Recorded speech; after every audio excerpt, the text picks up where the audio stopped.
అందరికీ నమస్కారం. నేను హరీష్ రంగోజీ. అయితే మనం ప్రధానంగా ఇక్కడ చూసుకోవాల్సినటువంటి మ్యాటర్ ఏంటంటే టాలీవుడ్కి మదం ఎక్కిందా?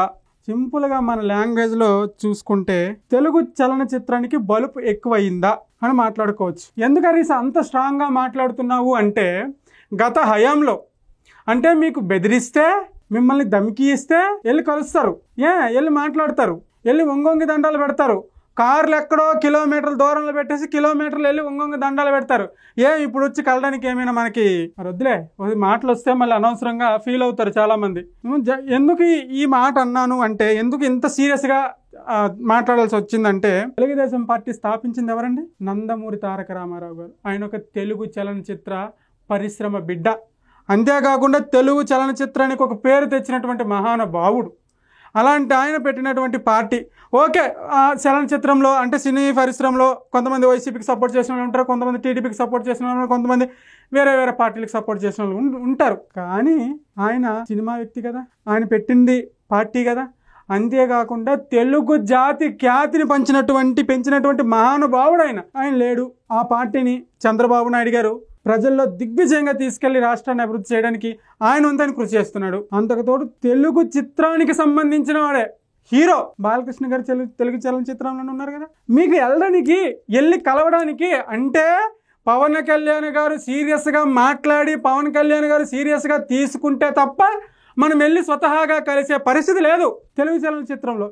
ఎందుకు అంత నేను అడుగుతున్నా అంటే, ప్రధానంగా మనం ఇక్కడ చూసుకోవాల్సిన విషయం ఏంటంటే, చంద్రబాబు నాయుడు గారు పవన్ కళ్యాణ్ గారు యొక్క ప్రధాన అజెండా ఏంటి?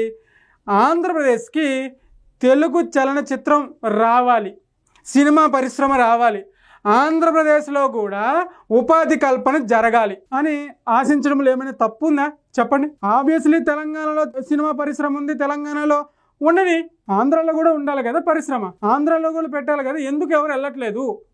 ఏమైంది ప్రాబ్లము? ఒక్కసారి ఈ వీడియో చూడండి.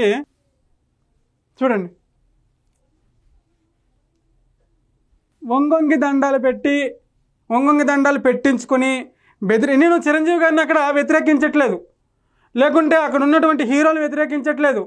అప్పుడు స్వతహాగా వెళ్ళి మన మంతనాలు ఎందుకు అప్పుడు వెళ్ళారని కూడా చెప్తాను నేను. ఎందుకంటే అప్పుడు అక్కడ ఉన్నటువంటి హీరోలు కానీ, అక్కడ ఉన్నటువంటి డైరెక్టర్లు కానీ, అక్కడ ఉన్నటువంటి ప్రొడ్యూసర్లు కానీ వాళ్ళ యొక్క పెద్ద పెద్ద సినిమాలు అప్పుడు రిలీజ్కి ఉన్నాయి.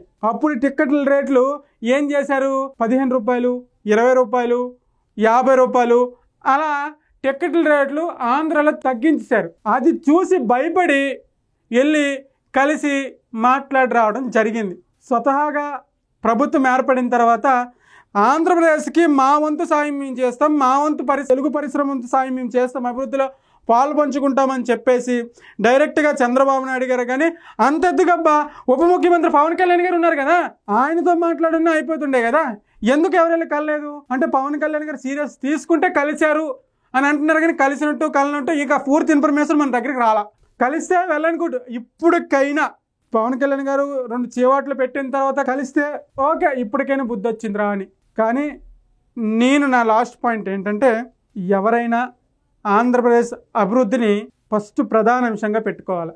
ఈ ఈగోలు ఇవన్నీ పక్కన పెట్టి చాలామంది ఉపాధి కోల్పోయి, చాలామంది ఉపాధి అవకాశాల కోసం ఎదురు చూస్తున్నారు. అక్కడ ఇంకా ప్రధానంగా మాట్లాడుకోవాలంటే తెలుగు చలనచిత్రానికి సంబంధించినటువంటి చాలామంది టాలెంటెడ్ పర్సన్స్ విజయనగరం, విజయవాడ, వైజాగ్, గుంటూరు, ఏలూరు ఆ పరిసర ప్రాంతాల్లో చాలామంది ఉన్నారు. ఇవన్నీ ప్రధానంగా దృష్టిలో పెట్టుకొని వీలైనంత తొందరగా పరిశ్రమని ఆంధ్రప్రదేశ్కి తరలిస్తే బాగుంటుందని ప్రజలు అనుకుంటున్నారు. ఆపై మీ ఇష్టం. అర్థమైంది అనుకుంటే ఈ వీడియో పైన మీకు ఏమైనా అభిప్రాయం ఉంటే కింద కామెంట్ రూపంలో తెలియజేయండి. Thank you.